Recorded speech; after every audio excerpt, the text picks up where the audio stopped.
Well, hello everyone. Welcome to this Facebook Live that I am calling Woman Crush Wednesday. And I have as my guest, Nancy Robards Thompson. Hi, Nancy. Hi, Kathy. I feel like I am so lucky to be surrounded by women I admire and love. I mean, I grew up in a very strong matriarchal family, and I seem to gravitate toward those relationships as an adult. And Nancy, as you may know, if you've followed me for any length of time, Nancy is just one of my best friends, and I feel like I've known her forever. Definitely all of my what I consider my adult life. Born. Like what, 22 years? I know. It's so crazy when you start thinking about that.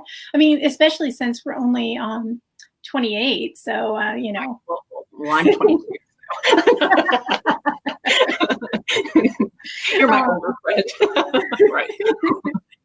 So today we're going to, first I'm going to tell you a few of the reasons why Nancy is my woman crush, why I crush on Nancy. And then we are going to talk about our titles, because one of the great things that I think about my friendship with Nancy is we seem to be on a very similar release schedule with our books. And more often than not, I'm always happy to see that we have books out at the same time, because it's easier to talk, for me, I think for everybody, but definitely for me, to talk about how fabulous Nancy is, and she has this great new book out. And that gives me something other than just saying, hey, I've got a new book. I much rather talk about Nancy. I love to talk about your books because I love me a Kathy Garbera book.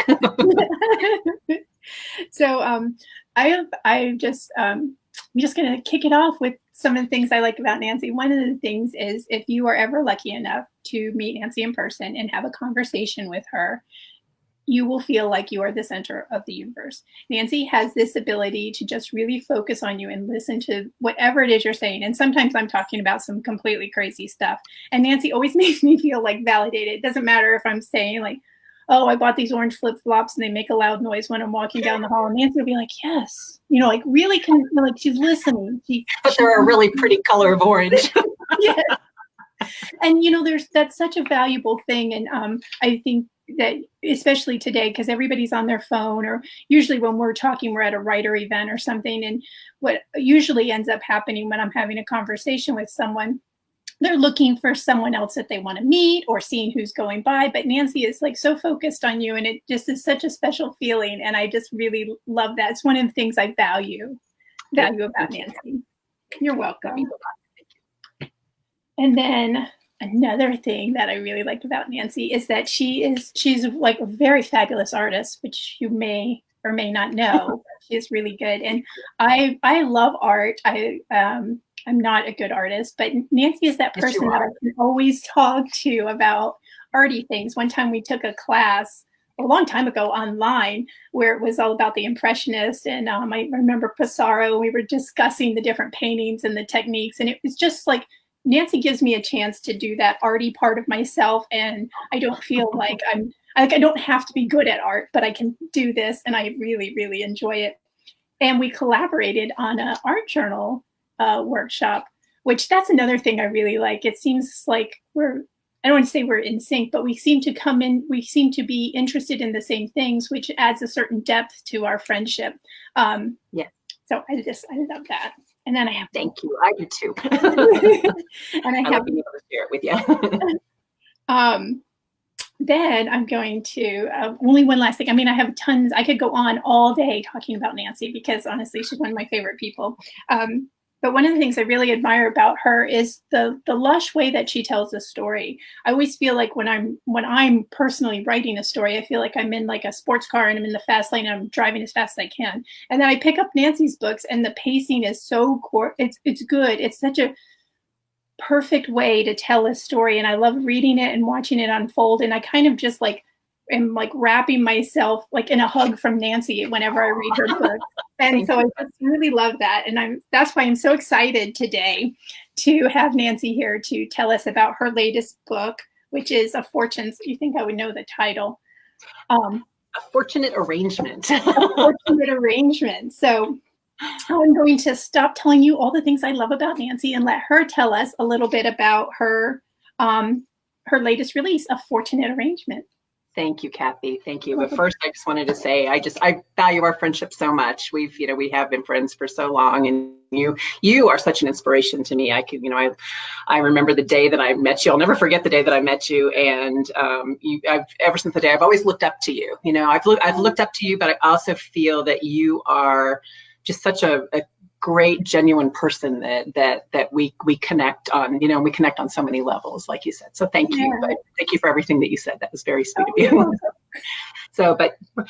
Well, my new release is A Fortunate Arrangement, and it's part of the Fortunes of Texas series, which is one of my absolute favorite things. The Fortunes are a beloved series that's been going on for a while with Harlequin Special Edition.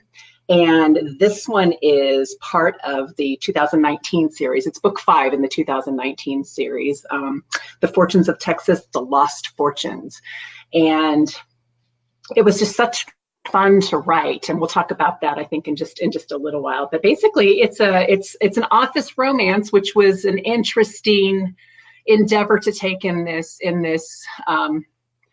climate that we live in these days. We had to be super careful. I had to be super careful, but my heroine was so strong and knows her own mind that she was such fun to write. Basically, the premise is that my Felicity Felicity Schaefer has worked for Austin Fortune, who's one of the billionaire fortunes, for 5 years. And the moment she met him, she basically just fell head over heels in love, but she couldn't tell him, of course.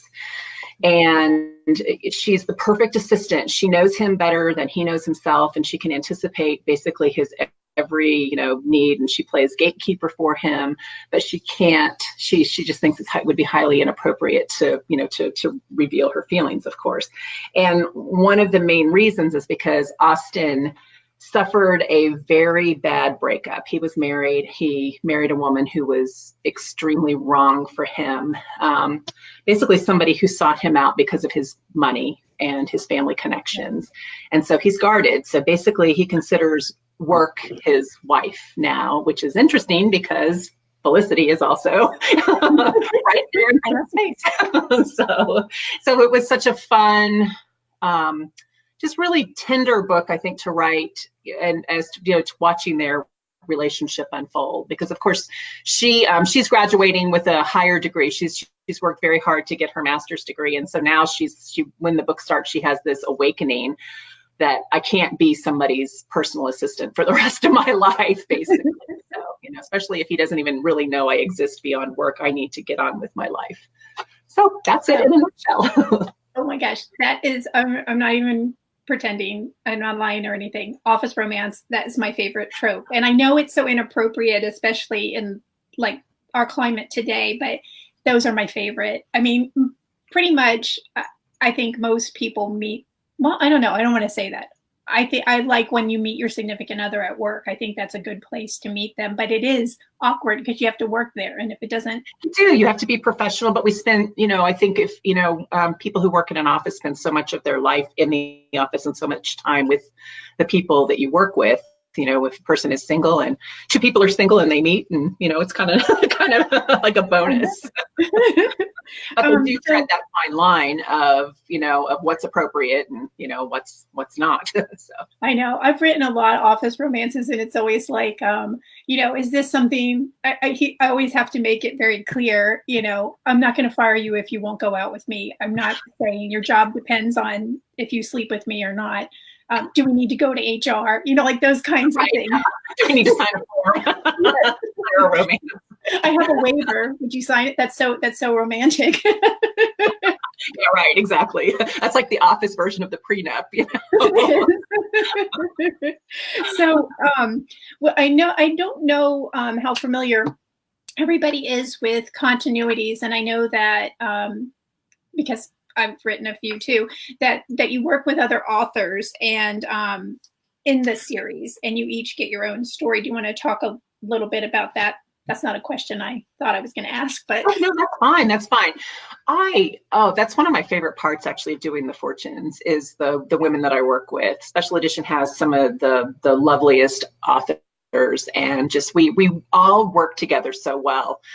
the lineup for special or for Fortunes of Texas changes sometimes, but generally, you know, I do find myself working with some of the same authors, and it's always such a treat. They're just Michelle Major is one.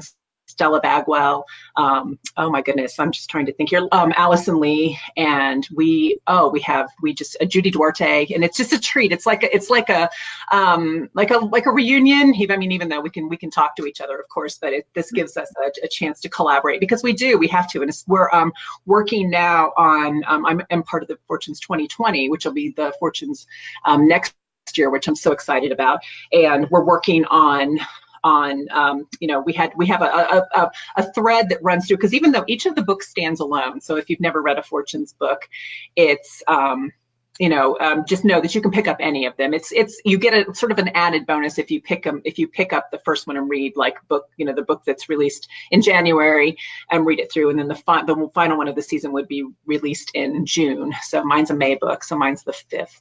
And all, but yeah, so it's neat. But you've just had a continuity experience too, sort of. Well, it's not really a continuity, but it's a collaboration effort. Do you want to talk a little bit? Actually, my release that's coming out tomorrow is part of Last Stand Texas, which is from Thule Publishing. And if you've read any of the Thule books, they created a town in Montana called Marietta, and so what they've done is they've created another town in Texas called Last Stand. And the difference between Harlequin continuity and this series that I'm doing with Thule is that we created, like, all of the authors who are starting up kind of like said, I want to have this business, I want to have that business. And so we like kind of all put in what kind of, we made up the town too. So, we all created different businesses and places and all of that kind of stuff. I don't mind talking so much with my hands, but that's fine. That's sweet. What are the charming things about you? Well, maybe until I gesture too big with a glass of wine and spill it on. I'll just stand. So you've written 7 Fortune books now. Does A Fortunate Arrangement? Do you have characters that are returning from your previous Fortune books in it? Will we get to see anybody that you've written about before, or? This one is the Fortunes is an ever expanding family, which is one of the things that's so fun about the continuity or the series. And I don't really have any from my other continuities in this one. This one is a little bit of an anomaly in the fact, first of all, that it is set in New Orleans, which is kind of fun. We can talk about that later. Now, you will see glimpses of some of the other Fortunes who are in this series. And actually, even now, as I say that, there are some Fortunes from last year's continuity. So yes, or last year's series, the 2000, or this year, it would be, no, last year's. trying to keep it straight. This year and last year. So you'll see some recurring characters, not necessarily ones that I've written in the past, but ones that have appeared in other books. So that's fun. And there's a villain, there's kind of a line of intrigue, which I'm glad you brought that up. There's a line of intrigue or a thread of intrigue that runs through this. If you all have read, if you read last year's series, Charlotte Robinson has turned out to be quite a villain, and so she plays kind of a predominant role that runs through all of the books this time. So she's a recurring character. Oh, that's fun. She gets her comeuppance. I'm working on I have the Texas Cattlemen's Club from Harlequin Desire coming out in September, and we have a little intrigue going through there too with a baddie that you don't know who it is, but it's so much fun. That is fun. But it's not. Do you find out? Do you find out at the end of the series, or you find out at the end of the series? Yeah, that's good. Yeah. So you mentioned New Orleans. Are all of the Fortunes books set in New Orleans? No, this is the first one. A Fortunate Arrangement is the first one that is in this series that's set in New Orleans. And my family is the branch of the Fortune family that I'm writing about is the New Orleans branch, but the others are some of the brothers and sisters of my hero, Austin Fortune, are featured in other books, and they're living in Austin, Texas. So it's, so you get a little taste of Austin, but then by the time you get to book 5, you get to take a little trip to New Orleans. And a big taste of Austin, because your hero's name is Austin. Yeah, big, exactly. So you get like double here, but Austin Fortune, not. So I'm going to ask you about your research trip to New Orleans, mainly because I was so jealous when I saw your pictures, especially that you got to go to Preservation Hall. And then I want to know, like, about your trip, of course, but also how much of it are you able to incorporate into your story? Or do you just go there to get a flavor of the city and you like what it feels like, that kind of thing? I went there on a specific mission. I wanted to find the house that the family lived in. So I spent a whole lot of time in the Garden District, just walking around and picked out the house that they lived in, which was really cool. And I think watch Facebook on down the road, and I'll post some of the pictures from it. And I picked out the building that would be the office, and the condo where the penthouse condo where my hero lives. I actually tried to get into the lobby of the condo building, but they have a concierge, and he was like, "What are you doing?" I was like, "Oh, I'm sorry. I think I'm in the wrong place. Any chance I could go up to the penthouse?" He was like, No, hit the road, lady. Exactly, hit the road, lady. We had so much fun, and there was a healthy amount of soaking up the atmosphere and getting, kind of just getting, a taste of New Orleans and so forth. And in fact, Felicity and Austin had the restaurant where they have this fancy dinner. My husband and I actually dined there. It was really a nice experience. So I brought that. I tried to share that. So it's a real place. So I tried to keep it. Sometimes I'll fictionalize things in my books, but this I tried to really be true to New Orleans. Oh, good. Well, I see that Eve is here, and she said hello to us. Hi, Eve.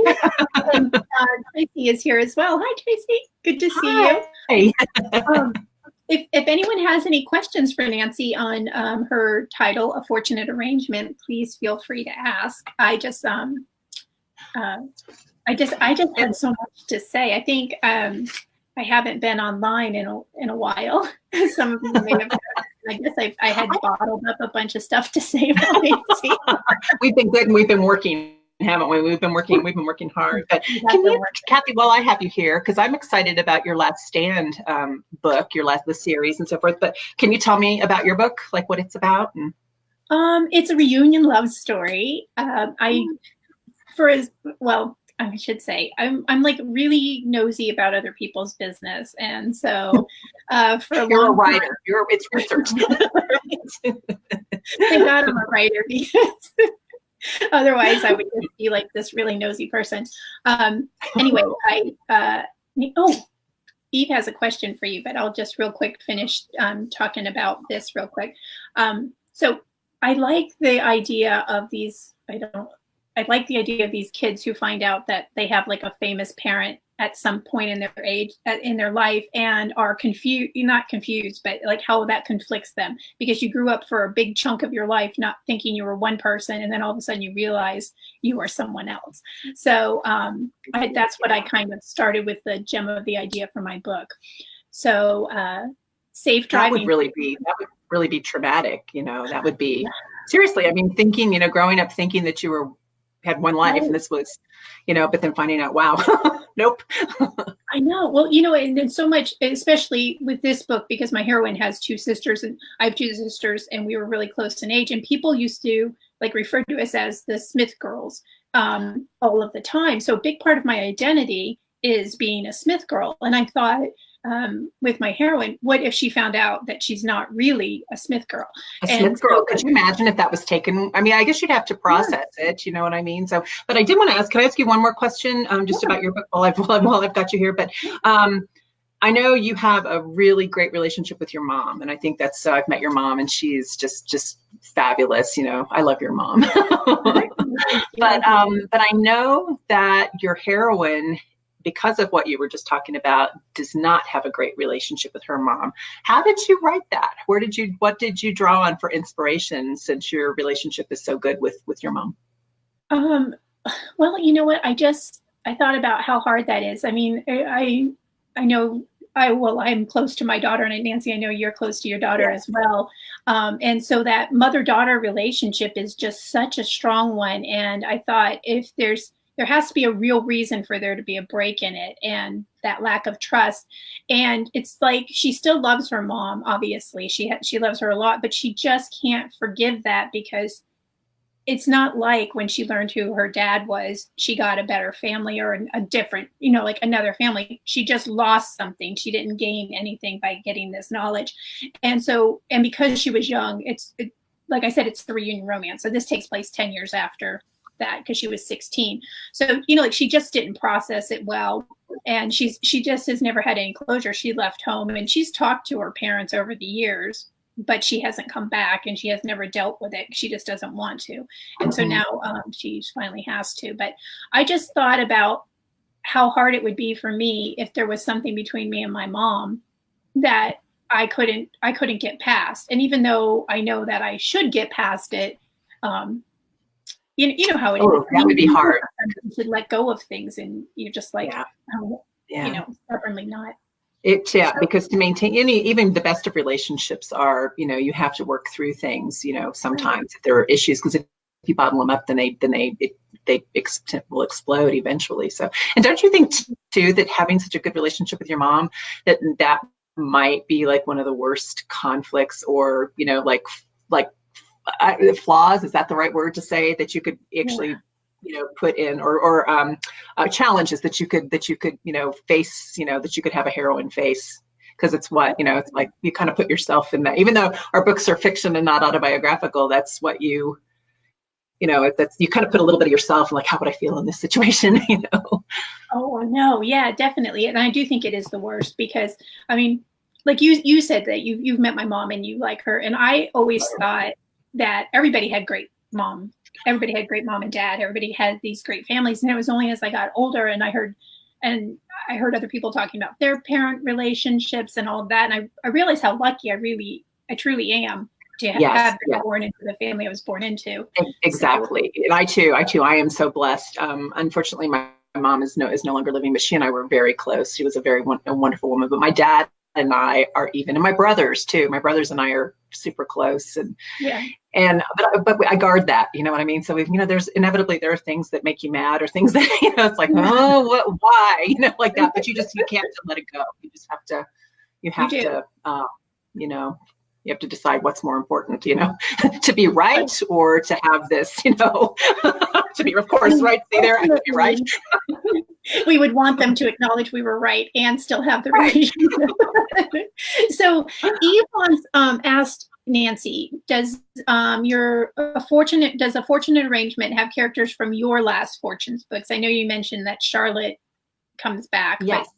But are your previous characters heroine are not mentioned in my book. I think that they are actually in some of the other books. But mine because last year's book was Maddie Fortune's Perfect Man, and that was such a fun book to write. So my hero and heroine from that book are mentioned in some of the other books in this year's series, but not in my own.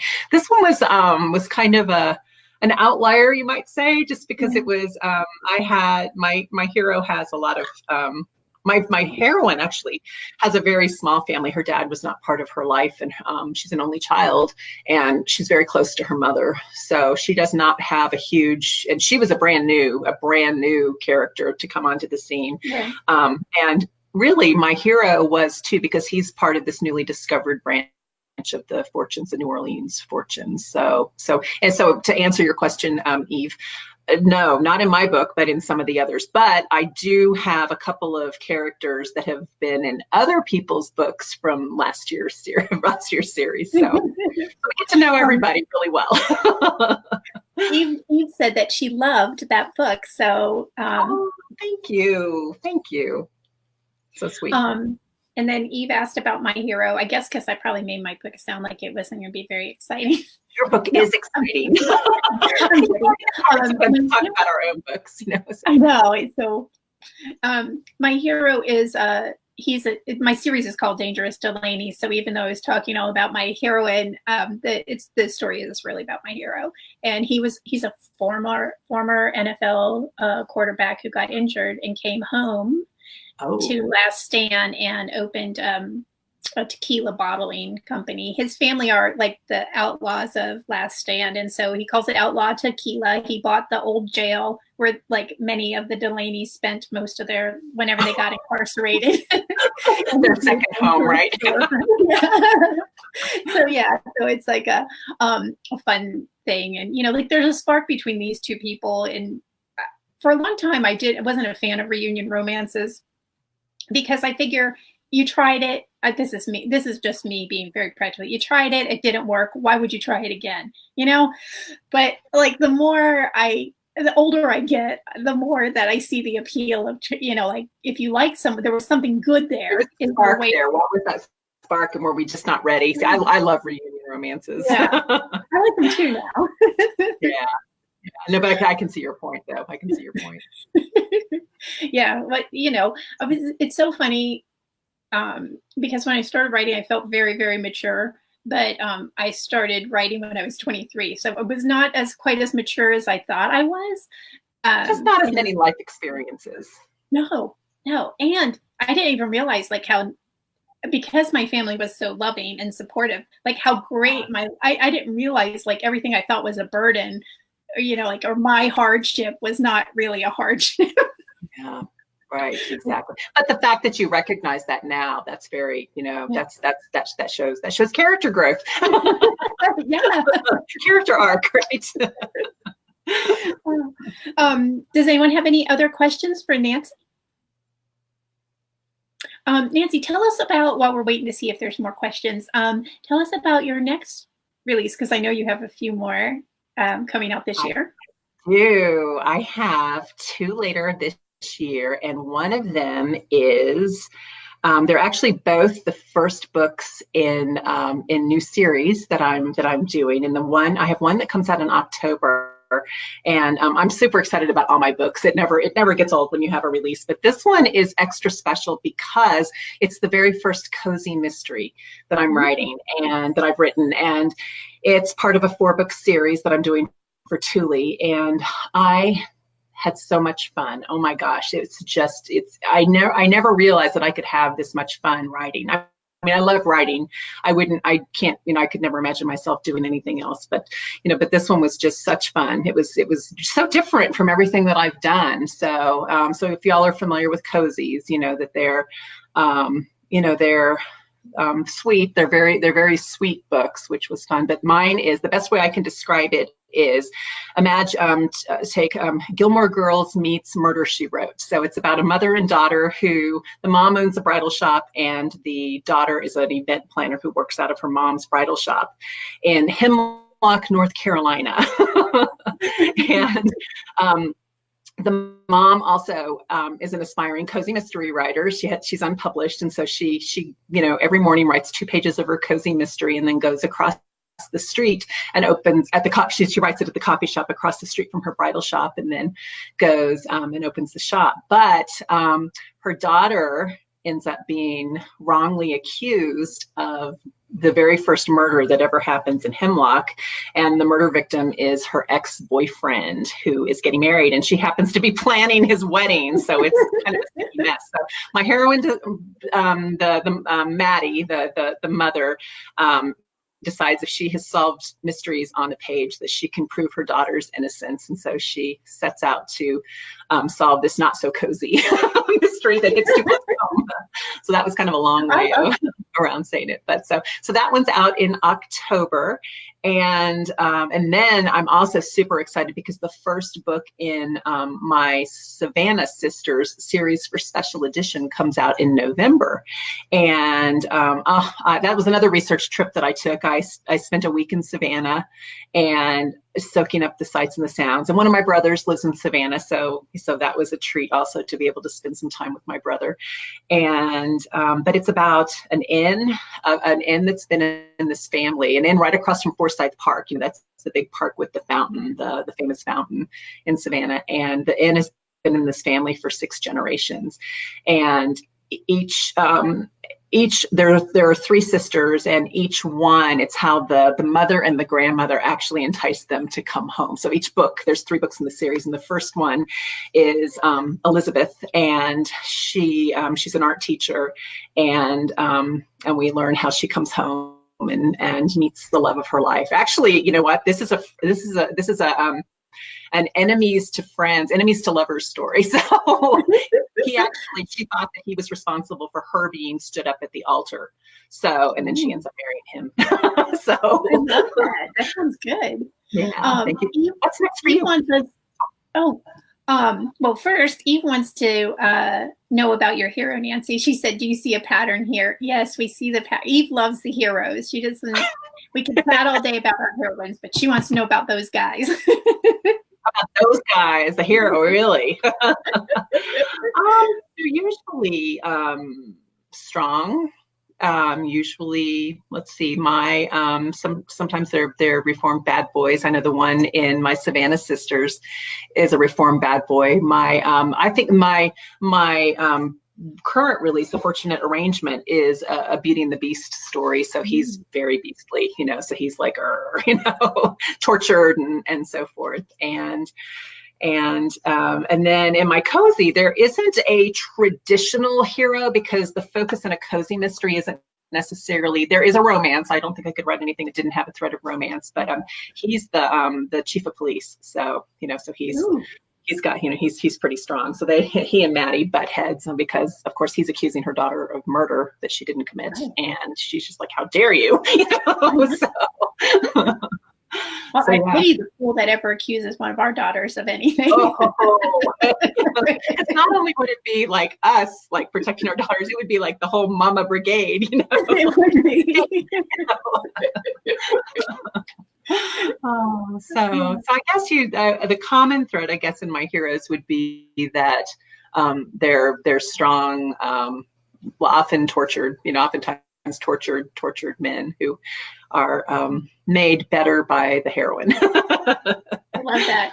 I'm just like, give me more angst. I love it. I want them tortured. I want them to suffer. I mean, and then, be hot.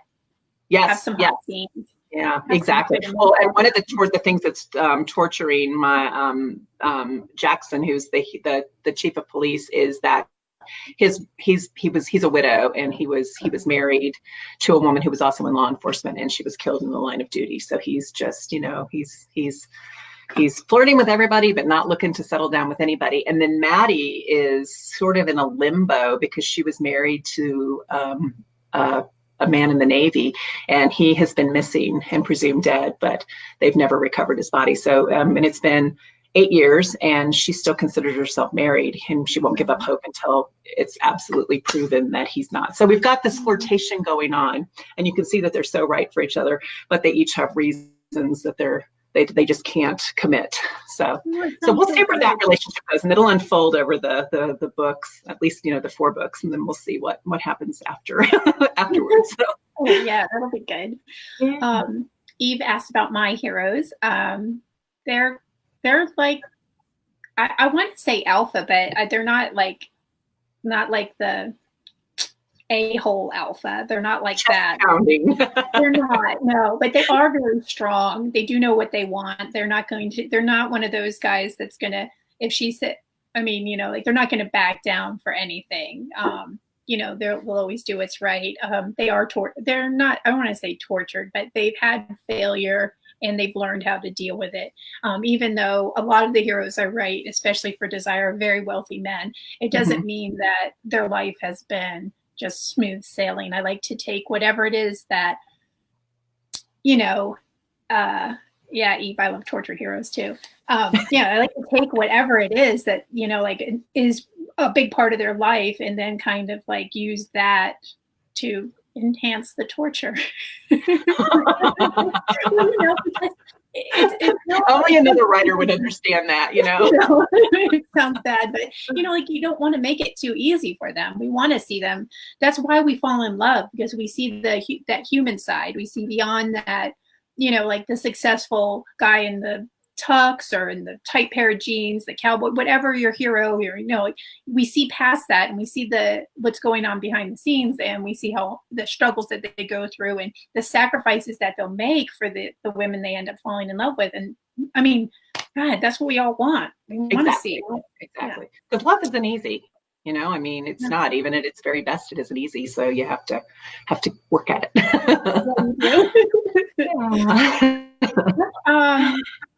I think that's probably, unless anybody has any more questions, we'll probably think about wrapping it up. I'm going to leave this video. Obviously, I'm going to leave it up forever, but I'm going to have a contest and give away a copy of Nancy's latest release, A Fortunate Arrangement. And since it's an office romance, I was thinking I will give away a copy of one of my, I'm looking at my bookshelf to see if I can see. I love your bookshelf. I'm so fascinated by your bookshelf. I love it. Look at that. Now, are those all of your books? Are those all individual titles that because how many books have you written now? I guess that's a better question. I have written, I've released like 98 titles. And I'm coming up on this year. I'll have my 75th book for Harlequin will be out. So I'm pretty excited about that. That's amazing. That really is. That's great. So yeah, some of these are. You know what? I'll give away for her son's sake. This is Baby Business Office Romance. He tries to take this way. He tries to take over her company. And she's like, no. I don't think so.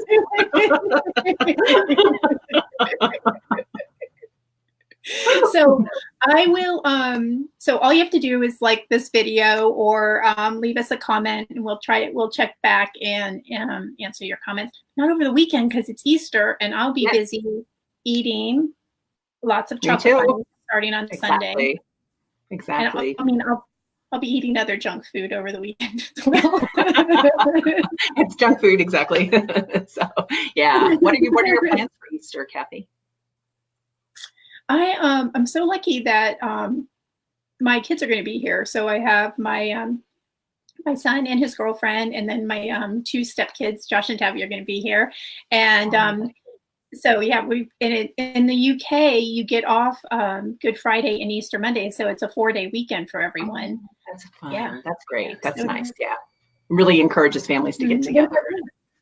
Yeah, yeah, it does. Yeah. What about you? What are your plans? It's going to be a family weekend. My dad is coming up from North Carolina, and we're going to go to church with my daughter and son-in-law, and then we're going to have a big feast. So yes, so basically it's a weekend of eating. Family and food. I mean, like that's the best weekend ever. Yeah, it is. Me too. Exactly. I can't think of anything that any way that it could get better. Family and food, and especially when that food includes chocolate. It's like that's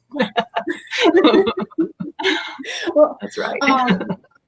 So that's great. Thank you so much, Nancy, for coming here. And thank you for having me here today, Kathy. This is fun. It's like you and I can talk forever and ever, so. I love it. And best of luck with A Fortunate Arrangement. I know it's going to do well. Thank you. And best of luck with your Last Stand book, because it's fabulous. It is. It's, then it releases tomorrow, right? So it's available tomorrow. Excellent. Well, I have pre-ordered it, so I am looking forward to reading it. So maybe that's what I'll do. I guess family, friends, family, friends, food, and fiction. All the